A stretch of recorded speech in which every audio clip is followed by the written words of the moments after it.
வணக்கம், welcome to the refund review by கோட். Refund ரிவ்யூவில் இன்றைக்கி நம்ம one of the most expected movies of 2023 Prabhas, Prithviraj, Shruti Haasan மற்றும் பலர் நடித்திருக்கும் KGF blockbuster director Prashanth Neel இயக்கத்தில் Salaar ceasefire part 1. Come let's get into the review.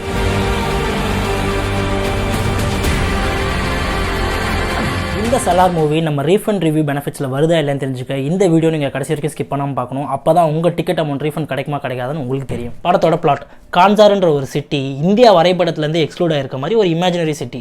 இவங்களுக்குன்னு ஒரு set of rules, regulations, laws, army, அதே மாதிரி வந்து இவங்களோட மன்னராட்சி தான் இங்கே மெயினாக நடந்துகிட்டு இருக்கு. இந்த மன்னராட்சி ஃபேமிலியில் இருக்கிற ஒரு பையன் தான் வந்து பிருத்திவிராஜ், வரதான்ற ஒரு கேரக்டர். இந்த நார்மல் மக்கள் கூட்டத்துலேருந்து ஒரு பையன் தேவான்ற ஒரு கேரக்டர், அதுதான் பிரபாஸ். இவங்க ரெண்டு பேருமே பார்த்தீங்கன்னா ரொம்ப ரொம்ப உயிருக்குறான நண்பர்கள். ரெண்டு பேருக்கும் ஒருத்தவங்களுக்கு பிரச்சனைனா யாரை வேணாலும் எவ்வளோ பெரிய ஆளாக இருந்தாலும் வெட்டிடுவாங்க, சாச்சிடுவாங்க, அந்த மாதிரி ஒரு ஆள். இதுக்கு நடுவில் சின்ன வயசுலேயே பிரபாஸ் கேரக்டருக்கு ஒரு பிரச்சனை வந்து அவர் ஊரை விட்டு தள்ளி மறைஞ்சு வாழ்ந்துட்டுருக்காரு.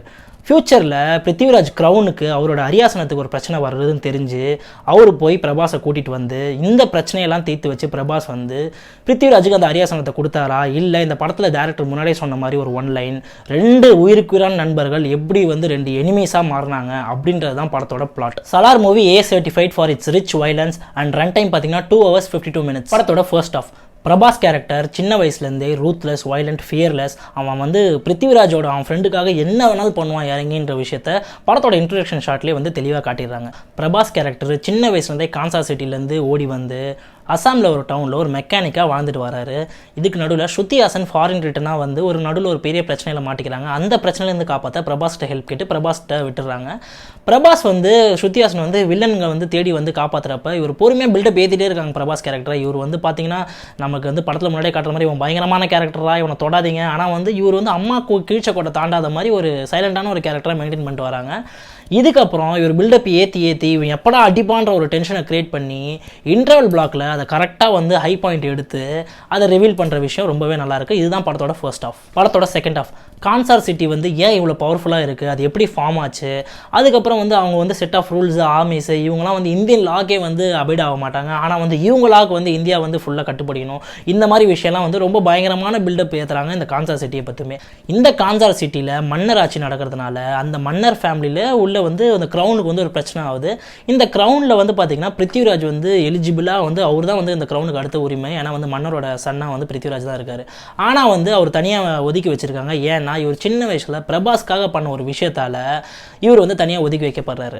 இதுக்கப்புறம் இந்த க்ரௌனுக்காக நடக்கிற வாரில் ஒரு பெரிய பிரச்சனையே வந்து உருவாக்குற சுச்சுவேஷனில் பிருத்திவிராஜ் கேரக்டருக்கு வந்து எந்த ஒரு ஹெல்ப்பும் இல்லாத ஒரு விஷயமா காட்டுறதுனால ஒரு பிரபாஸ் கேரக்டர் தான் ஒரே ஒரு நம்ம ஃப்ரெண்டு, அவன் தான் வந்து நமக்கு வந்து எல்லா ஒரு ஆர்மியும் வந்து தடுத்து உலகத்தில் பல பேரே வந்தாலும் அதை போட்டு தள்ளுற ஒரே ஆள் அவன் தான் வந்து பிரபாஸ் கேரக்டரை வந்து போய் தேடி போய் அவர் கூப்பிட்டு வராரு.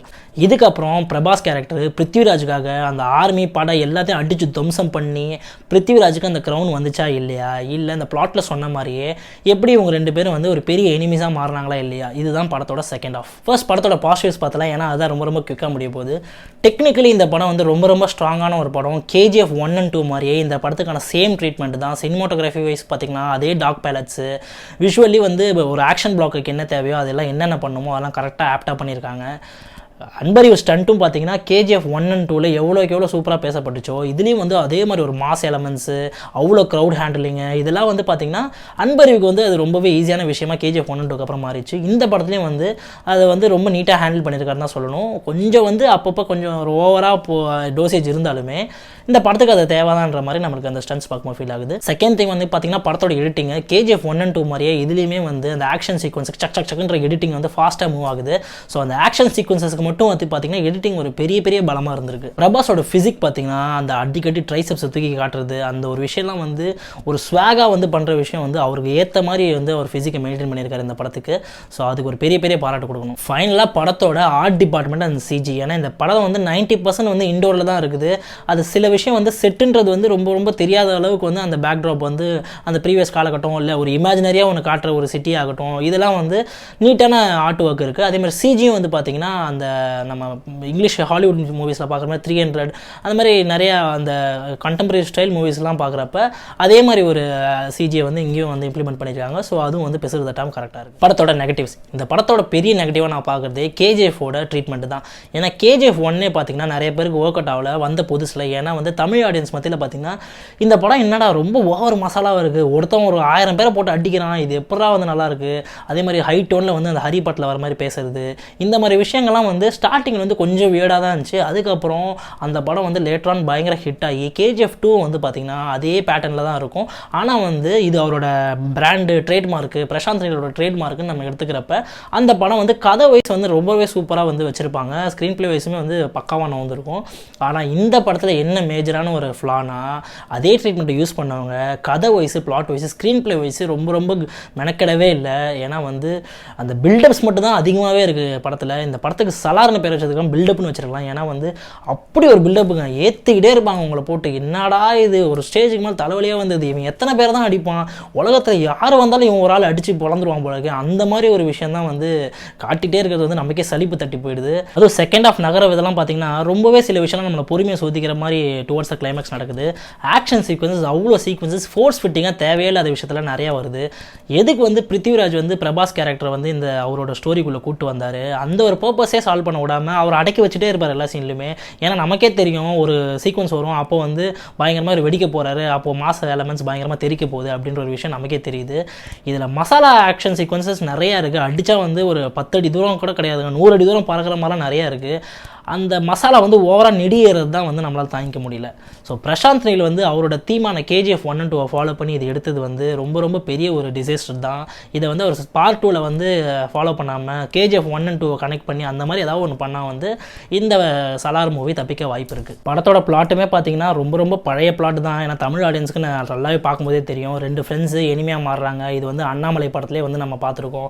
அதே மாதிரி தேவான்ற கேரக்டர் தளபதியிலே நம்ம பார்த்துருக்கோம். கான்சார் சிட்டி வந்து ஒரு பிளாக் பேந்தர் எஃபெக்ட், அந்த வகாண்டா சிட்டி எப்படி காட்டுவாங்க அந்த மாதிரி ஒரு பில்டப்பு, இந்த ரெஃபரன்சஸ்லாம் அவர் வந்து வாண்டடாக வச்சிருக்காரா என்னன்னு தெரியல. ஏன்னா வந்து கேஜிஎஃபோட ட்ரீட்மெண்ட் இதில் இருக்கணுன்றது வந்து ஒரு மெயின் ப்ரியாரிட்டியாக அவர் வச்சிருக்காரு. ஆனால் அது ரொம்ப ரொம்ப ஓவர்டோஸ் ஆனதுனால இது வந்து ரொம்ப ரொம்ப ஒரு ஆவரேஜான படமாக தான் போய் முடியுது. இந்த சலார் மூவிக்கு நம்ம code movie rating 2 out of 5. So guys, this is all about Salaar movie. இந்த படம் நம்ம ரீஃபண்ட் ரிவ்யூ கேரண்டி கொடுக்க முடியாது. ஏன்னா இந்த படம் 90% ஆஃப் ஆடியன்ஸுக்கு ஒர்க் அவுட் ஆகாது. இந்த படத்துக்கு இருக்க ஓவர் மசாலா, ஓவர் ஹைப்டு விஷயங்கள், இந்த மாதிரி விஷயம் வந்து எனக்கு பர்சனலாக செட் ஆகலை. இது ஒருவேளை உங்களுக்கு பிடிச்சிருக்கு, என்னோட ரிவ்யூ வந்து இல்லை ஜென்யூனாக இல்லை அப்படின்னு ஃபீல் பண்ணால் கூட இந்த கமெண்ட்டில் நீங்கள் சொல்லலாம். Until next video, bye from GOAT. இந்திரம் வந்தது சந்திரம் வந்தது இந்த சினிமா தான், இங்க எம்ஜிஆர் வந்தது என்டிஆர் வந்தது இந்த சினிமா தான், கலை வளர்ந்ததும் இங்கேதான், காதல் சொன்னதும்